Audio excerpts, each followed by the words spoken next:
This is lesson 2 in our work with habits and habit science. By the end of this lesson, you should have a 2-minute version of the habit you want to build and begin to master the art of showing up. Half of life is just showing up, being present, being consistent. This 2-minute habit is going to be the smallest version of your habit that reinforces your desired identity. Recall when we first talked about habits, we want to be the kind of person who studies and exercises and eats healthy every day. Being that type of person will help you build the habits that speak to being that type of person. So when you think about the habits you want to build or the habits that you want to replace with better, more useful habits, think about the desired identity that you're aiming to achieve from that habit and then work backwards. By the end of the lesson, we'll have a 2-minute rule that will show us a version of our habit, and then we'll submit this scaled down version of our habit to my email address. So this figure is describing the habit line at point A. In the beginning, you see that a habit requires a good deal of effort and concentration to perform. But after a few repetitions, you see point B here, it does get easier, and yet it still requires some conscious attention. But at C, with enough practice, the habit becomes more automatic and conscious. Beyond this threshold here, okay, the habit becomes more automatic, and you just kind of do it, right? This habit line, this behavior is done more or less without thinking, and this is when you finally achieve that new habit. Okay, so you see the number of repetitions at the bottom axis, the automaticity at the top graph here. And so it's difficult at first to build the habit. It requires effort and concentration and mindfulness. And yet after repetitions, it gets easier. We're changing the brain, the neurons in our brain, neurons that fire together, wire together. So we're wiring this habit, or we're replacing this bad habit with a better habit. And then at a certain point, above this habit line threshold, it becomes automatic. And you can do the habit more or less without thinking. This graph discusses habit stacking. Habit stacking increases the likelihood that you'll stick with a habit by stacking your new behavior on top of an old one. This process can be repeated to chain numerous habits together, each one acting as the cue for the next, right? After I grab my toothbrush, I brush my teeth. Then I comb my hair. Then I wash my face. Then I eat breakfast. Then I drive to school, right? All those habits are stacked one on top of each other. But could you do the same thing with habits you want to build, right? After I exercise, I shower and meditate after my shower, right? So, we're stacking meditation after the exercise, just making that a part of what you do, okay? So habit stacking can help you stack useful habits on top of each other, and so that you can more or less do things that you need to do automatically. This graph shows that before a habit is learned, dopamine is released when the reward is experienced for the first time, here, A. But then the next time in B, the dopamine rises before the action, before you take the action, immediately after a cue is recognized. This spike leads to a feeling of desire and a craving to take whatever action the cue is spotted with. So once your habit is learned, however, dopamine will not rise when a reward is experienced because you already expect a reward. However, if you see a cue and expect a reward but do not give one, then dopamine will drop C in disappointment. The sensitivity of the dopamine response can clearly be seen when a reward is provided later in D. First, the cue is identified and dopamine rises as the craving builds. Next, a response is taken, but the reward does not come as quickly as expected and dopamine begins to drop. Finally, when the reward comes a little later than you had hoped, dopamine spikes again. It's as if the brain is saying, see, I knew I was right. Don't forget to repeat this action next time. And so, you get stuck with bad habits sometimes as a result of this process here. But you also can build good habits as a result of this process. And recall, if you have a bad habit, which you do, we all do, you don't want to get rid of the bad habit. Instead, you want to replace it with one that's less of a vice. So go to Canvas and review the materials there about this second step in the habit building process.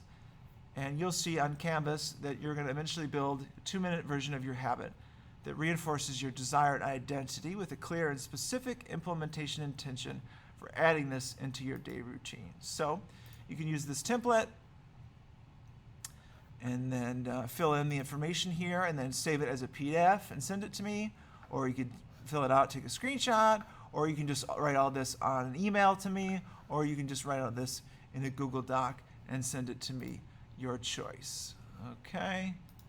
As far as the rest of the material for today, it is located on our Canvas page. So all you got to do is click to the habit section, and you will see lesson 2, today's date, 1/10/24, the 2-minute rule for building lasting habits. When you're trying to build a new habit, it's easy to start too big. When you think about the change you want to make, your excitement and motivation can convince you to do too much too soon.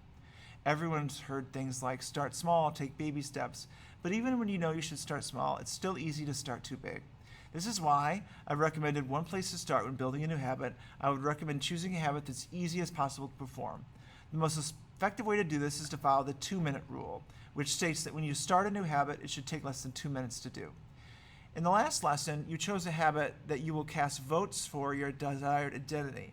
In this lesson, we'll take that habit and scale it down into a 2-minute version. For example, walk 10,000 steps a day becomes put on my running shoes. Keep the house tidy becomes put one item of dirty clothing in the laundry. Be a better partner becomes make my partner a cup of coffee every morning. Get straight A's becomes set my books out on the desk when I get home. The idea is to make your habit as easy as possible to start. The 2-minute rule helps counterbalance our tendency to bite off more than we can chew. It also gives us a small way to reinforce our desired identity each day. When all we hear about are other people's spectacular results, it's natural to think that we need to push ourselves to the limit to achieve anything worthwhile. I know, I've made that mistake many times myself. Instead, you can simplify the process by narrowing your attention to the first movement. You may not be able to automate the whole process, but you can make the first action mindless. You're trying to build a gateway habit for a larger behavior, a bigger ambition that you're ultimately working towards. Make it easy to start and the rest will follow. You can usually figure out the gateway habits that will lead to your desired outcome by mapping out your goals on a scale from very easy to very hard. Most people start with ambitions that are big and hard, but need to transition to habits that are small and easy. For instance, learning to play a song on the guitar is hard. Learning to play the chorus of a song is difficult. Learning to play the scales is moderately difficult. Practicing the chords, however, is easy. Picking up the guitar and sitting down in a quiet spot is very easy. Your ultimate ambition might be to learn to play a full song, but your gateway habit is just picking up your guitar and sitting down in a quiet place where you can practice. That's how you follow the 2-minute rule. Even broad life goals can be transformed into a 2-minute habit.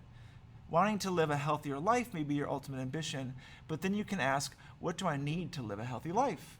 I need to stay in shape. Then you can ask, what do I need to stay in shape? I need to exercise. What do I need to do to exercise? I need to change into my workout clothes. And so on until you get to a behavior that takes 2 minutes or less until you discover the first movement. So in this case, putting on your workout clothes becomes the 2-minute habit that moves you towards your ultimate ambition of living a healthy life. The goal is to take some action to move closer to what we want.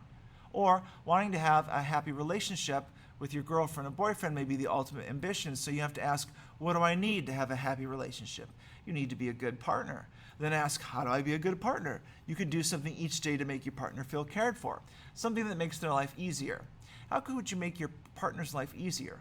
You could make their morning coffee and so on, searching for small ways to move towards that ultimate ambition.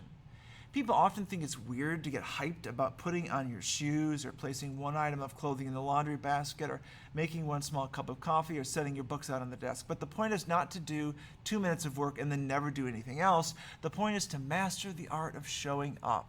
Here's one example. A friend told me when I was getting back into the gym after being away for 2 years, I told myself all I need to do is to get the gym with my gym bag and stay at the gym for 10 minutes. Then I'm free to go home if I want. And it ended up working. He reclaimed his fitness habit and began exercising consistently.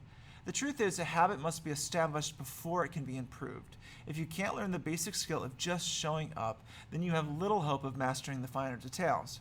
For the reader that I just mentioned, it wasn't even exercising. He could walk into the lobby of the gym, sit down, and read a book. He could go over to the workout station, set it up as if you were going to lift and not actually do any reps. He can't do this forever, of course, but in the beginning, the idea is just to get comfortable with simply showing up, in this case, being in the gym, to become the type of person who just goes to the gym 4 days per week.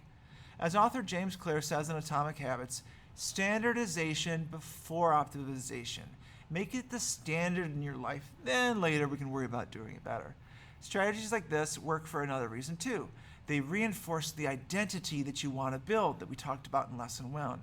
If you just show up to the gym 5 days in a row, even if it's just for 2 minutes, you're casting votes for your new identity. You're casting votes to be the type of person who doesn't miss workouts. You're taking the smallest action that confirms the type of person you want to be. All right, that's all for Lesson 2.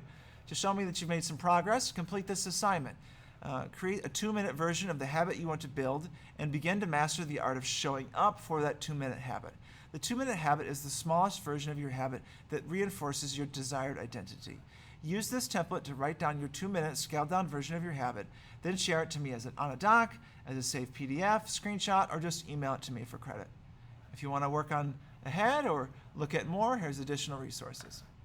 Good luck.